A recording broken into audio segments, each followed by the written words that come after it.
যুক্তরাজ্যে অবস্থানরত অবৈধ অভিবাসীদের জন্য বড় সুখবর দিল দেশটির নতুন প্রধানমন্ত্রী কিয়ার স্টারমার। তিনি অবৈধ অভিবাসীদের রুয়ান্ডায় পাঠানোর পরিকল্পনা বাতিল ঘোষণা করেছেন। সদ্যই বিদায় নেওয়া ঋষি সুনাকের কনজারভেটিভ সরকার এমন উদ্যোগ নিয়েছিল। আল জাজিরার এক প্রতিবেদনে বলা হয়েছে, মূলত অভিবাসন প্রত্যাশীরা যেন ছোট নৌকায় করে যুক্তরাজ্যে প্রবেশ না করেন সেজন্য এমন একটি উদ্যোগ হাতে নেওয়া হয়েছিল। কিন্তু এটি কোনো কার্যকর ব্যবস্থা হবে না বলে জানিয়েছেন স্টারমার।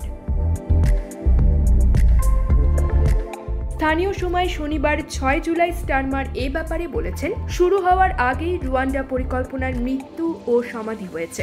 অভিবাসন প্রত্যাশীদের আটকাতে এটি কখনোই প্রতিবন্ধক ছিল না। আমি এ ধরনের প্রতারণা কৌশল অব্যাহত রাখব না, যেটি কোনো কাজে দেয় না।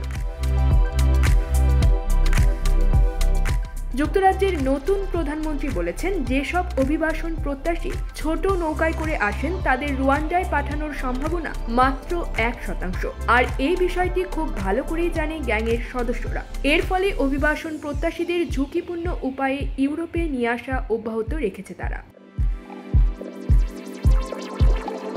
চলতি বছরের এপ্রিলে যুক্তরাজ্যের পার্লামেন্টে বিতর্কিত এই আইনটি পাশ করা হয়। ওই সময় বলা হয়, অভিবাসন প্রত্যাশীদের জন্য রুয়ান্ডা একটি নিরাপদ দেশ হবে। এর আগে দেশটির সুপ্রিম কোর্ট রায় দিয়েছিল, মানবিক দিক বিবেচনা করলে রুয়ান্ডা পরিকল্পনা একটি অবৈধ পরিকল্পনা। কিন্তু আদালতকে টপকে ঋষি সুনাক পার্লামেন্টে আইনটি পাশ করান। এরপর মে মাস থেকে অভিবাসন প্রত্যাশীদের আটকে ধরপাকড় শুরু হয়। News desk, channel 16।